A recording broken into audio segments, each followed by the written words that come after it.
Welcome to 100 Yards Football this evening. It's our NFL Draft Prospect Special. Today we're going to highlight Joe Tyron, defensive end out of the University of Washington. If you like the video today, please come to me and share it. I'm your host, Vincent Turner.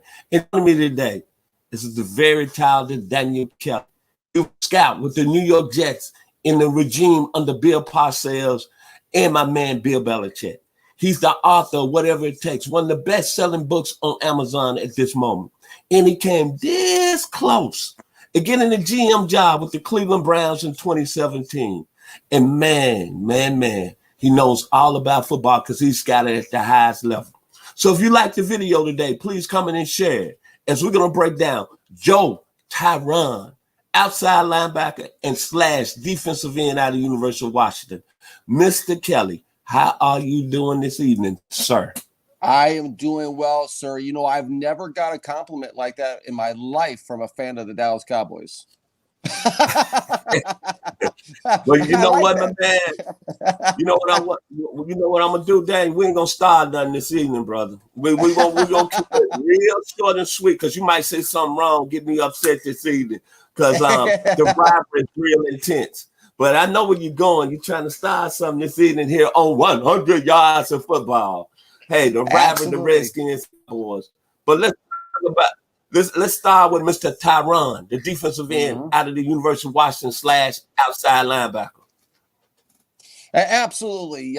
This guy is an edge, outside linebacker, 6'5", 262, University of Washington. Mel Kiper said, I think this past June, that he has this guy as a late first rounder. And, so that's where, kind of the starting point of this. Over the last 30 years, I started writing scouting reports when I was 17 years old. Over the last 30 years, I've seen a million guys like this come out of the Pac-10. There's these tweener type of guys that is he going to be an outside linebacker? Is he a defensive end? What is he? Well, the first thing I noticed when I turned on the tape with Tyron is I noticed some tightness in his hips. That's a huge one for me, especially that position. That's a problem not only with change your direction quickly, but that's also a problem with explosiveness at the point of attack. Coupled that, I thought he had a very average motor when I watched him on film. This is another concern for me because imagine having a sports car, Mr. Turner, where you floor it and you only go 55 miles an hour. That's a concern. Decent, not good or great athletic ability. I thought I'm just not seeing anything that excited me. I'm not seeing anything at all that's elite in his play. However, I will say the biggest positives, because we got to focus on the positives too. In fact, Dave Gettleman, the old general manager of the in the NFL, he taught a young scouting friend of mine. He said, "Hey, don't tell me what a guy can't do. Tell me what a guy can do." Anybody, you can make anyone, even Barry Sanders, look like he can't play the game and say, "Hey, he's not a power runner."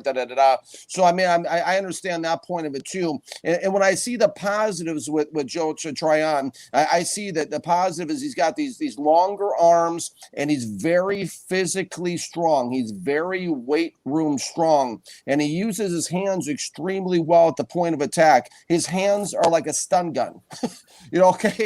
He hits his hands in to compensate for the lack of explosiveness he has at the point. He's able to extend at the point of attack, lock out, create separation, and he's able to slip into some gaps. He does have some pass rushing ability, some pass rushing instincts to him, maybe in the mold perhaps of a Julian Okwara out of Notre Dame with the Detroit Lions, or maybe even Devin Kennard, who used to be a part of the Detroit Lions, who moved on to free agency to the Arizona Cardinals. However, he does not have either one of those guys' motor, in my opinion.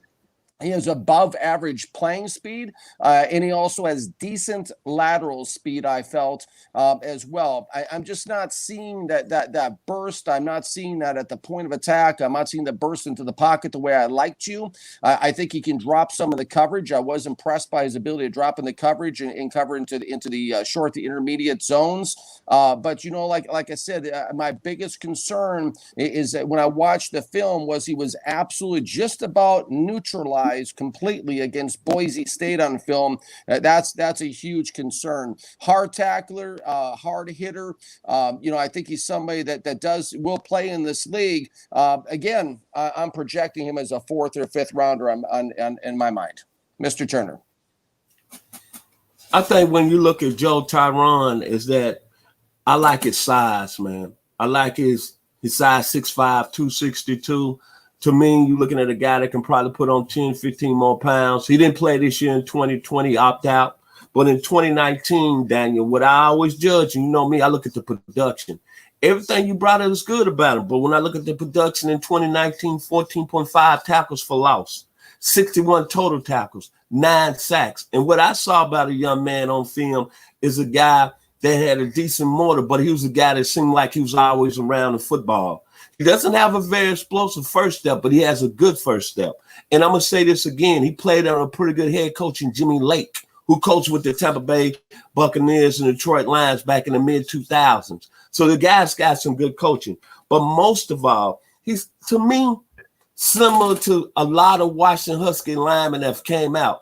I'm going to go back to the 1991 National Championship team. Steve Edman was the highly rated prospect. He went #1 overall. But to me, Mr. Tyron is like all those other players that supplemented Mr. Edman. Donald Jones, Andy Mason, Jamie Fields, Chico Fairley. That group of defensive players with Mr. Edman only allowed 6 or 7 yards rushing. So I put Joe Tyron in that same boat, that same type of football play. He's not going to wire you on the film. But what I look at is a guy that can be coachable, a guy that's got some potential to grow. And to me, he can turn into being a pretty good, stable football player because he's got good coaching under the Lake. Number 2, I understand what you're saying, but I'm looking at the defensive end position. To me, he's got the height. He's got the weight, and he's got the length. 6'5", 262. Looking at a young man that's only 21 years old, you put 20 more pounds on him, then you might have a ball of dynamite. And, of course, I know you've seen a lot of guys. There's a lot of guys that came to this league and not lived up to the billing. But for me personally, me and you not going to agree on everything. But I like the young man. But being a first-round pick, probably not on my mock draft, but I would say a mid-second round pick and a guy that can be a starter in the National Football League.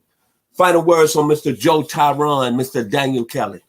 Absolutely, Mr. Turner. You know I respect you and love you. You know how I feel about you. You know, and that's the beauty of these discussions, because they open up a discussion and they allow for not only for the fans out there, but for teams to really sit down and do even more film work on a guy like this. You know, it's very humbling to realize. I want to bring up this point for our listeners. You know, every year, all these guys go in the first, second, third, fourth, fifth, sixth, seventh rounds. But let's remember, historically, 53% of first-round picks end up being busts. And Bill Parcells had a saying when I worked there: if they don't bite when they're puppies, they're generally not going to bite. And you mentioned something, Mr. Turner. He might not excite you on film. He didn't excite me. He's not on my board, but he will play in the National Football League. That's my thoughts on him, Mr. Turner. My final words about Joe Tyron. Now, it was 3 football players I've seen in my lifetime. I'm going to start at the University of Tennessee, who is my school from a college standpoint. Mr. Kelly, you remember a gentleman by the name of Robert Elders that was a first-round pick with the Broncos? I know. He ended up being a pretty good football player. Another guy that Mr. Tyron really reminds me of is this guy that played on the 1980 University of Alabama National Championship team by the name of Wayne Hamilton. I want you to go look at that film tonight and give me your scouting report tomorrow when we talk. And then I call Mr. Tyron a poor man special David Pollack. Similar type player, didn't really wall you athletically. But when Mr. Pollack was at the University of Georgia, he always around plays. He was hard to block. He was a guy that was a destroyer along the defensive line. Unfortunately, he went to the Cincinnati Bengals, ended up getting injured with a broken neck, had to retire. But that's what Mr. Tyron reminds me of, those 3 players. So, as I always say, and I ended with Mr. Kelly, we will rock you. Joe Tyron by the great Queen. We will rock you. Mr. Tyron is going to rock in the National Football League. So, if you like the video today, please comment and share it. We'll surely appreciate here on 100 Yards of Football. I'm your host, Vincent Turner. And joining me, as always, the very talented Daniel Kelly. And we appreciate it and have a blessed evening. Take care. Be blessed.